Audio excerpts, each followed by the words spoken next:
Now to New York, and here he is, Zecharia Sitchin. He should need no introduction. Those of you who have for years read this genre of material should know him. The 12th Planet, Stairway to Heaven, Genesis Revisited, The Lost Realms, When Time Began, The Earth Chronicles, just unfolding now, not a rehash of current events, but a factual account of divine encounters.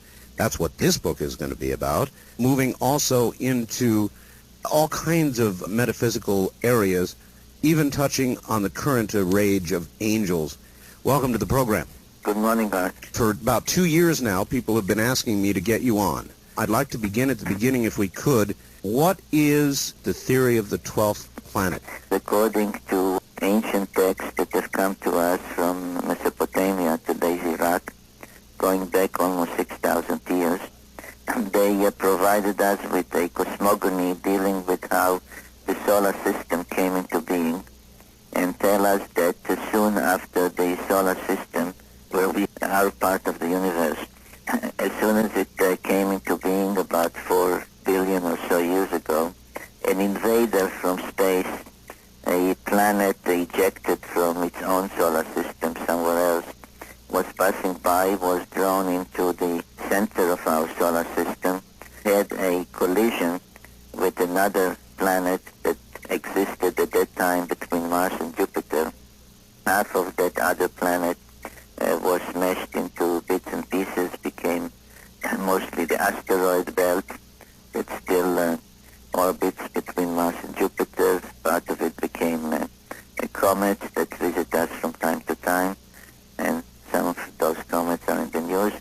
And the other half of the destroyed planet was shunted or thrust into a new orbit and became our planet Earth.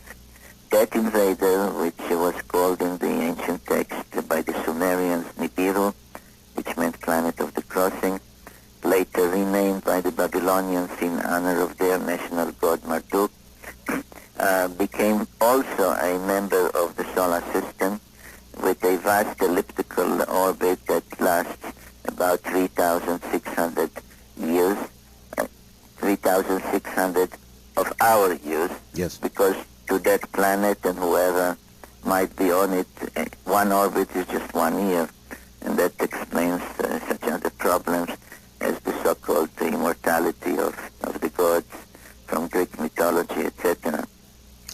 So that planet became a member, and according to the Sumerians, the 12th member of the solar system, because they counted the sun. They said this is the family of the sun.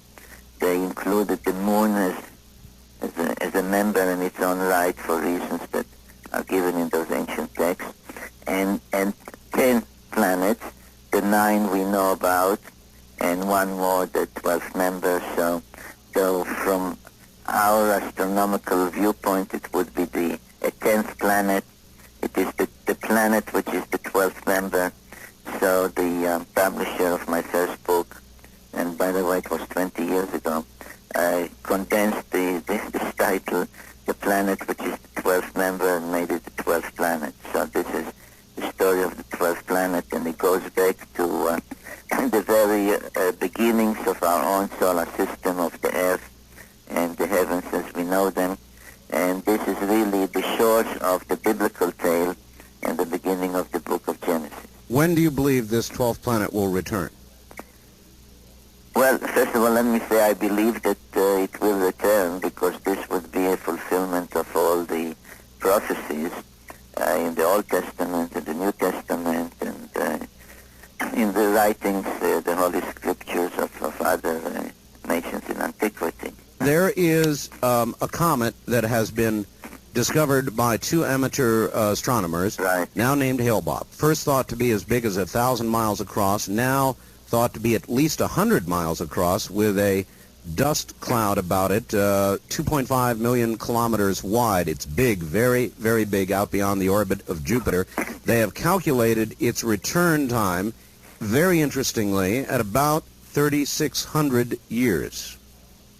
Is there any correlation? Probably, but let me explain why.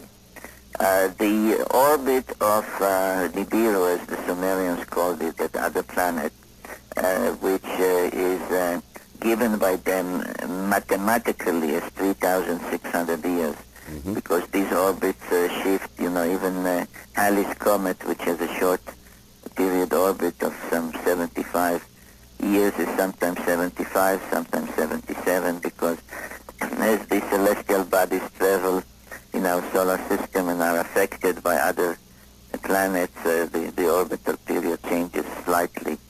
So 3,600 is a mathematical number that can shift a little either way.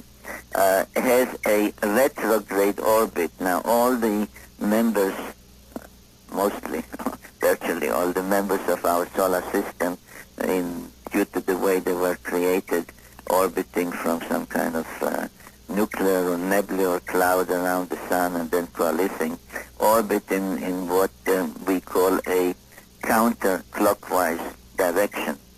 Nibiru orbits in a clockwise, and thus it's called retrograde direction, right. and that's the collision, because when one planet, the older one, orbited one way, Nibiru came in another way, there was a collision. So first of all, this is a retrograde orbit. Second, according to the biblical prophecies, and I deal with them especially in my book Genesis Revisited, which you so kindly mentioned, it will appear, or at least according to expectations in biblical times, it would appear when it does return in the constellation of Sagittarius. Which is where Hellbop is. Right. Okay. And then it comes into the center of the solar system at an angle, at a maybe a steep angle. Here we have this so-called comet. I say so-called because nobody's really sure what it is. You're right. That was first discovered by the two amateur astronomers, which, by the way, says a lot for so-called amateurs, who have discovered more than the regular astronomers. It is true. That it appeared beyond almost where Neptune is, and it was already extremely bright. Now, as you obviously know and your listeners know, the comets attain the head or the coma and the tail and become visible only when they near the sun. Yes. Because then it's then when they begin, the material begins to evaporate, etc. Now, out there, it is not evaporating yet, and already it is extremely bright, tens and even hundreds of times more bright than, for example, Halley's Comet was. Yes. If it must be near the sun for this brightness to be apparent because of the evaporation of the snowball or whatever it is that Right. comets have, then where is the energy coming from now to create this brightness? Well, okay, that's one of the enigmas. So that's why I say so-called comet, because a normal comet does not become that bright at all, and does not become that bright that far out. So first is the brightness. Then there is the retrograde orbit. Then there is the appearance from Sagittarius, and then there is this orbit of estimated 3,500 years, which is pretty close to the 3,600 of Nibiru. Sure is. So I did get many calls from fans and others who said, is it Nibiru, is it Nibiru? Because they and I too would of course want to see a Nibiru back in our own time. And I don't think it's Nibiru, because Nibiru, according to all the sources, including current astronomers who call it Planet X and have been searching for it, and I deal with that too in my writings, is at least 3 to 4 times the size of Earth. Hale-Bopp is at least, as you mentioned, 100 miles across. At some point, the estimates went much higher.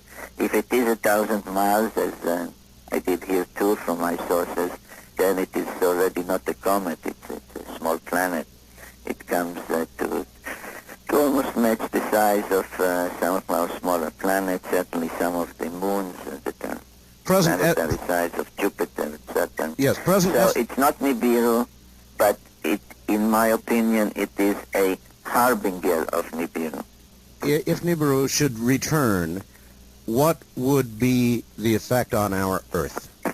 One time when it returned, brought about the deluge, the great flood, that again is mentioned and described in the Bible, but the other chapters at the beginning of Genesis, the biblical description is just a condensed narrative of much more extensive and much more detailed Sumerian and Babylonian text. So once it caused the catastrophe that is recalled worldwide as the deluge, the biblical prophecies, the Old Testament prophecies about the day of the Lord and etc., speak of earthquakes and other effects on Earth. But that, of course, depends where Earth is in its orbit around the Sun and where Mars and Jupiter are. When Nibiru is, it's what is called perihelion, meaning Yes. the closest pass nearest the Sun. So if there are other two major planets between us and Nibiru, if we are on Nibiru side of the Sun and not on the opposite Sun, so it is very difficult to predict what would happen. I would like to ask you about this. Worldwide now, I've had many prophets on my program. Gordon Michael Scallion is a very good friend of mine. He has predicted accurately, I'm sorry to say, the activation of the Ring of Fire. There are volcanoes reported every day now, new volcanoes, Etna, Vesuvius, both in danger of erupting, evacuation orders, volcanoes down in Central America, earthquakes all around the Ring of Fire. What's going on, Zecharia? I'm sometimes asked, in one word, what would I call myself? Am I a biblical scholar? Am I a linguist? Am I a historian? Am I an archaeologist? And I'm a little or a lot of all of that. But I describe myself, or prefer to describe myself as a reporter, because due to my abilities or talents, I'm one of a handful of people who can read the Sumerian tablets. So due to what I devoted my lifetime to, I'm able to report to people today what the ancient peoples knew and witnessed. And what they knew was amazing. They knew about the complete makeup of our solar system, which is more than we knew about 100 or 150 years ago. They knew of and described Pluto, which we have discovered 65 years ago, that's all. So they knew that their mathematics was incredible. Some tablets deal with mathematical calculations to the eighth degree, and so on and so on. I mean, how would you know that without telescopes and microscopes? Yeah. They said all that we know was taught to us by the Anunnaki. Now that word in Sumerian literally means those who from heaven to earth came. So the essence out of what I'm reporting is not just that there is one more planet in our own solar system, because if that would be all, then we would not be excited, or it wouldn't be more important than the discovery of Pluto 65 years ago. What you are reporting is that there are or were others. What I'm telling people is that all the ancient evidence shows that we are not alone in our own solar system. In other words, the search for so-called intelligent life should not be conducted out there, 5 and 6 and 10 light years away from us, where even if it exists, the communication or contact would be impossible, or not a practical reality. But there are others like us on a planet which is a member of our own solar system that comes to our vicinity every 3,600 years, and it is then that there were comings and goings between their planet and our planet, going back to at least about 450,000 years ago. So this is what we are talking about, and not just about one more planet. So you are convinced, based on Sumerian translation, that this ancient civilization that had this science absolutely did exist, and you are convinced of this beyond any shadow of a doubt? That's exactly what I'm convinced of, and I hope that those who read my 6 books to date, and as you mentioned, one more is coming next month, titled Divine Encounters. I think the evidence is overwhelming. You wrote a book, Doctor, called When Time Began. Yes, I did. Have you seen the photographs taken by Hubble? I'm sure you have. I saw them and they are incredible. Is there a beginning to time and an end? I don't think so in universal terms, which we are now only beginning to see in ever-growing detail. And those photographs by the Hubble Space Telescope are really amazing. So there's this great universe, the theories about its beginning are mostly focused on the idea of the Big Bang, that everything was small ball that exploded. Do you subscribe to that? Based on what I read, because I'm not a astrophysicist, but based on what I read, it does make sense. The question is, of course, what made that nucleus explode and thus bring about our present day universe. And some of the mysteries in the universe are that the earlier discoveries this year showed that some components of our universe are older than the universe.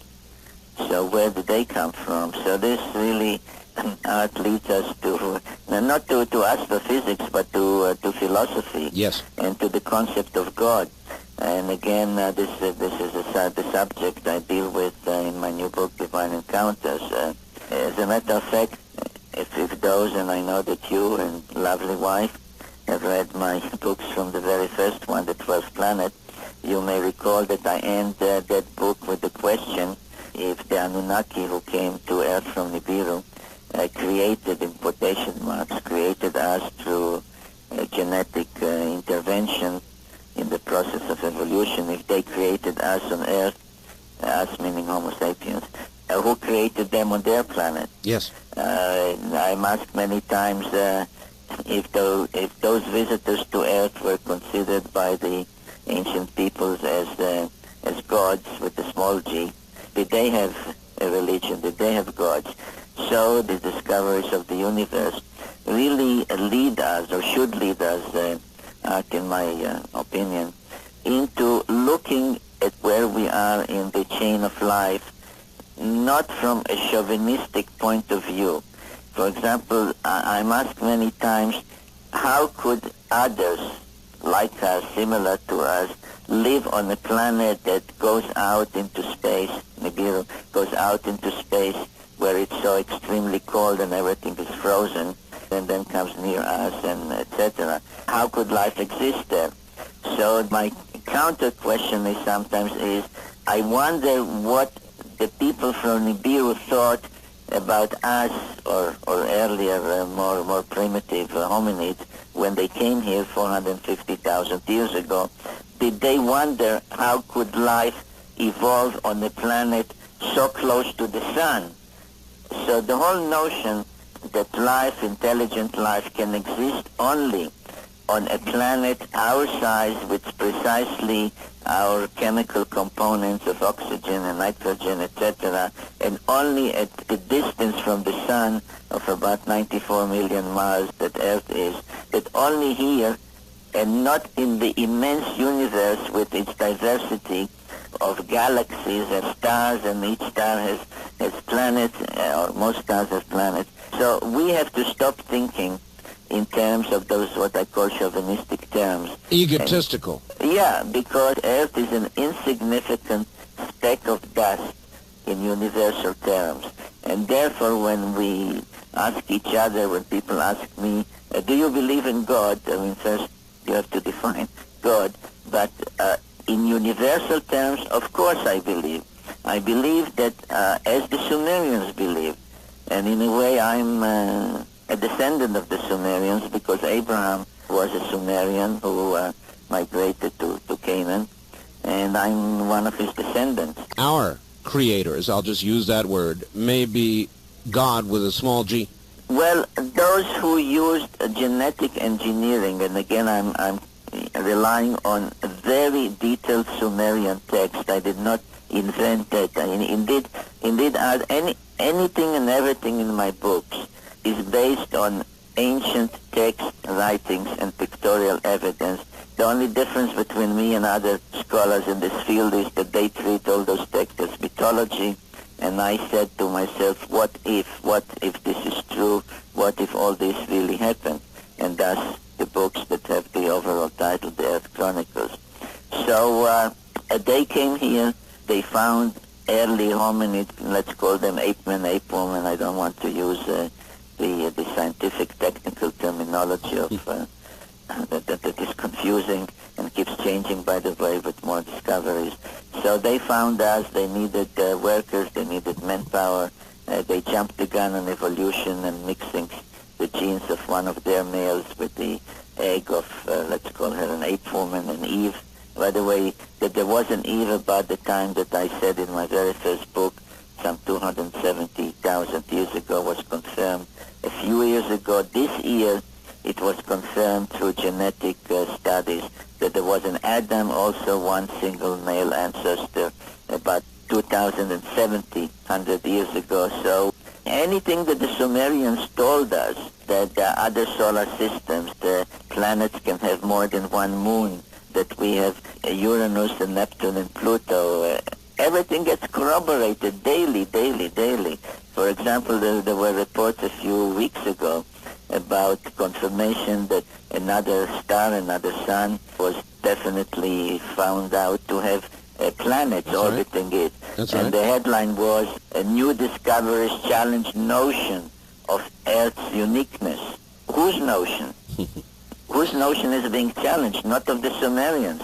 Their notions are being confirmed. So the whole thing really is mind-boggling. It is the modern notions that are being challenged, of course. Indeed, the subtitle of my book, Genesis Revisited, is Modern Science Catching Up with Ancient Knowledge. And of course, it is. But if the ancients that you talk of were to now revisit their creation, our Earth, and look at us, do you think, Doctor, they would consider us to be a success or just an experiment gone wrong? It's a very serious question, and I think it really goes to the core of the issue, because to each one of us who is born and eventually goes through life till the end of our days and struggles and raises a family and pays taxes and looks at the heavens and wonder what's next. Will there be wars? Will there be calamities?